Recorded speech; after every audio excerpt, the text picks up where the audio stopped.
Hai guys, ketemu lagi dengan aku di channel Lady Din. Semoga kalian semua dalam keadaannya sehat dan bahagia. Kisah kali ini membahas tentang keceriaan masa muda yang harus berakhir tragis di tangan orang yang tidak bertanggung jawab. Apa yang terjadi dan bagaimana kisah lengkapnya? Tanpa basa-basi lama-lama, kita langsung masuk ke ceritanya ya. Sebelumnya, jangan lupa untuk subscribe dulu channel ini dan nyalakan lonceng notifikasinya supaya kalian tahu video terbaru dari aku.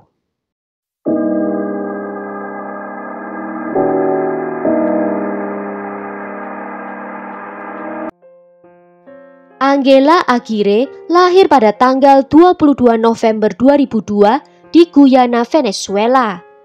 Ayahnya bernama Angel Aguirre dan ibunya bernama Yerlis. Ibunya memiliki usaha salon kecil-kecilan di rumah dan Angela sering membantunya.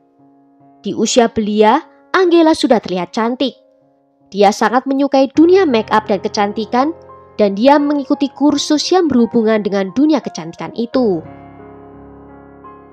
Orang terdekat Angela menggambarkan dia sebagai sosok yang ceria, suka menari dan bersenang-senang dengan teman dan keluarganya. Dia memiliki hubungannya sangat dekat dengan saudaranya, terutama dengan kakak kandungnya yang bernama Natalie. Mereka berdua usianya hanya terpaut 2 tahun saja. Sedangkan dengan adik laki-lakinya, usia mereka terpaut 10 tahun. Dan adik laki-lakinya itu menjadi kesayangan bagi kedua kakaknya. Di tahun 2019, Angela yang akan lulus SMA sudah berencana akan melanjutkan ke universitas untuk belajar psikologi. Seperti remaja pada umumnya, Angela memiliki banyak teman dan dia suka pergi keluar dengan mereka. Orang tuanya sebenarnya merasa khawatir melihat Angela sering bepergian dengan temannya di malam hari. Karena di lingkungan mereka tinggal itu, tingkat kejahatan yang terjadi sangatlah tinggi. Namun di beberapa kesempatan, mereka tetap mengizinkan Angela pergi untuk pergi ke pesta ulang tahun temannya. Dengan syarat mereka yang mengantar jemput Angela di jam yang sudah ditetapkan. Di hari Sabtu, di tanggal 22 Maret 2019, Angela diundang ke pesta ulang tahun dari temannya. Salah satu teman dekatnya merayakan ulang tahun di rumahnya. Namun Angela memutuskan untuk tidak datang karena rumah temannya itu berada di lingkungan yang berbahaya.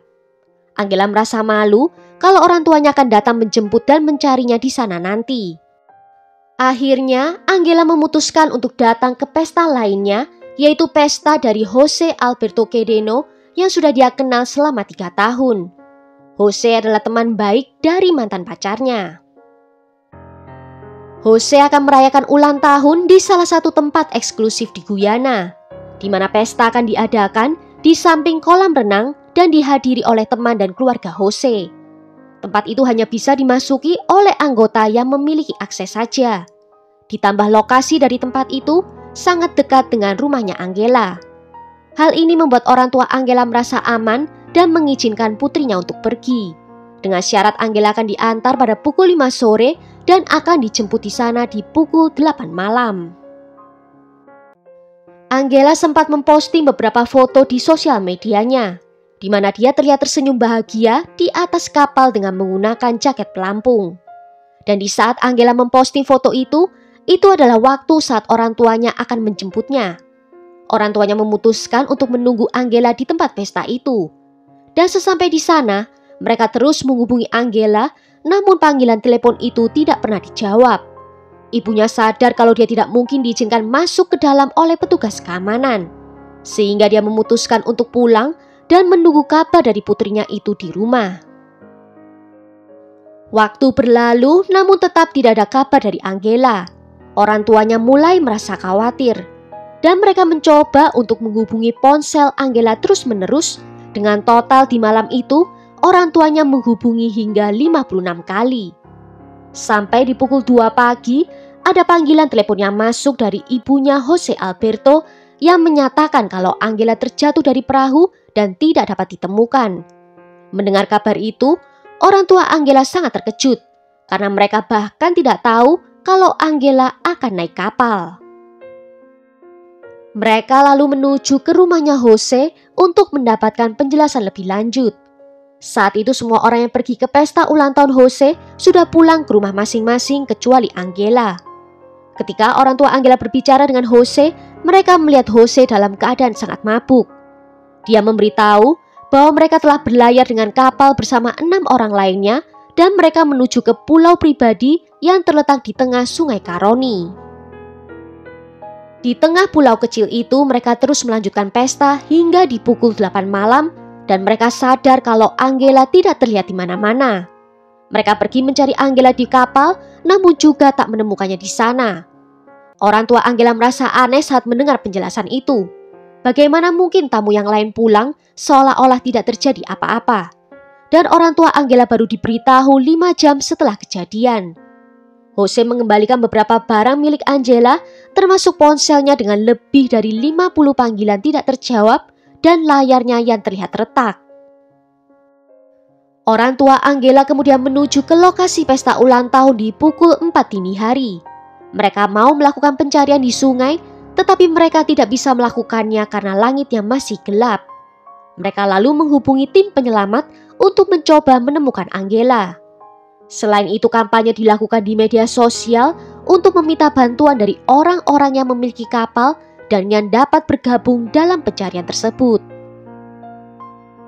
Sementara itu, hilangnya Angela menimbulkan kehebohan di media sosial, terutama karena banyak orang yang tidak percaya dengan versi cerita yang diberikan oleh Jose Alberto. Gubernur negara bagian memerintahkan agar tempat pesta itu diintervensi oleh militer untuk mengontrol masuknya orang ke lokasi tersebut. Dan menurut penyelidikan awal, ada kejanggalan yang terjadi karena adanya peraturan daerah di mana keberangkatan kapal setelah pukul 5 sore dilarang, terutama di area Sungai Caroni karena sangat berbahaya setelah waktu itu. Saat pencarian, ayah Angela bertemu dengan Jose Zorrilla yang adalah ayah tiri dari Jose Alberto, yang ternyata juga adalah pemilik dari kapal yang digunakan di malam itu. Ayah Angela memohon agar dia diberitahu tentang kejadian yang sebenarnya. Namun Jose Zorrilla mengatakan kalau yang diceritakan oleh putra tirinya itu benar adanya. Polisi melanjutkan pencarian besar-besaran selama 2 hari. Dan di tanggal 26 Maret 2019, sekitar pukul 7 pagi, di sektor Santa Rosa Puerto Ordaz, ditemukan sebuah tubuh wanita mengambang dengan pelampung hitam oleh beberapa pekerja kapal. Dan mereka segera tahu bahwa itu adalah tubuh dari Angela. Tubuh wanita muda itu mengambang tertelungkup ke air dengan jaket pelampung di tubuhnya, dan tubuh sudah menunjukkan adanya kekakuan. Lokasi penemuan tubuh tersebut berlawanan arah dengan arus sungai, sehingga teori jatuh dari perahu dan terseret arus terkesan tidak masuk akal. Lokasi penemuan berada di ketinggian yang lebih tinggi dari pulau terpencil itu. Dan logikanya, apa yang terbawa oleh arus akan turun ke bawah, tidak mungkin terbawa arus malah naik ke atas. Karena ketidakkonsistenan dalam kesaksian, di tanggal 27 Maret, polisi memutuskan untuk menangkap 7 orang yang bersama Angela pada malam kejadian. Mereka menahan Jose Alberto Quedeno, Jose Zorrilla, Glover Zorrilla, Yoselin Barreto, Orlando Salazar, Diana Nikieza, dan Wilmer Diaz. Dapat dicatat bahwa semua orang yang tertangkap berusia legal.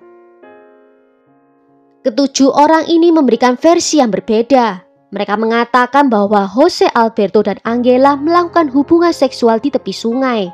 Dan tiba-tiba muncul arus sungai membawa keduanya.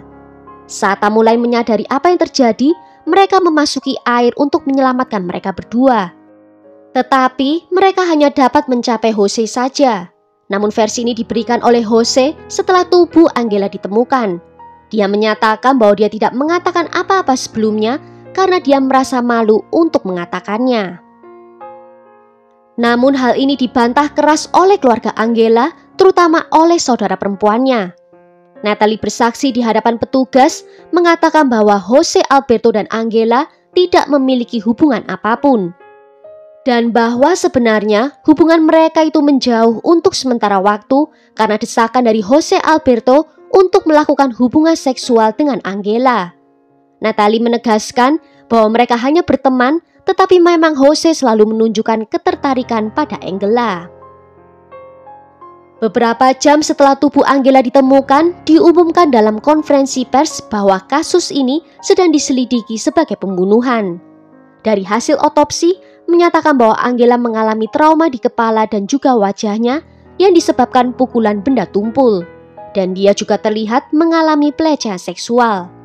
Dalam otopsi pertama, Angela dinyatakan masih hidup saat dilempar ke air, dan penyebab kematiannya dinyatakan mati lemas. Namun pada tanggal 27 Maret, jaksa meminta agar dilakukan otopsi kedua yang lebih lengkap. Ternyata evaluasi kedua ini menetapkan bahwa Angela tidak dipukul atau dilecehkan secara seksual. Ahli medis menentukan penyebab kematiannya karena tenggelam. Mereka membuat teori, bisa saja Angela terjatuh secara tidak sengaja dari atas kapalnya, dan pelampungnya gagal mengembang secara sempurna yang mengakibatkan dia tenggelam.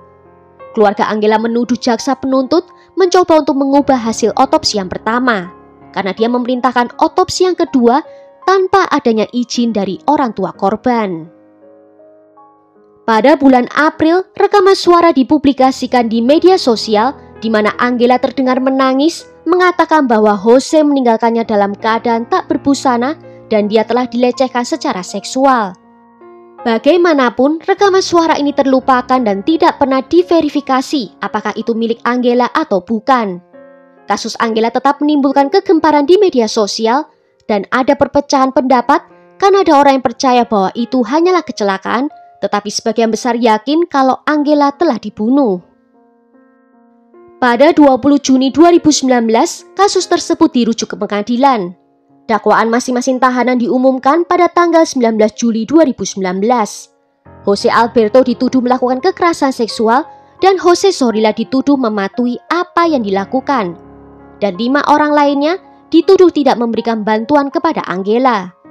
Para terdakwa diizinkan untuk menceritakan kesaksian dari versi mereka, di mana mereka menyatakan kalau Jose dan Angela melakukan hubungan seksual konsensual ketika arus sungai datang dan membawa Angela menjauh, dan mereka hanya bisa menyelamatkan Jose.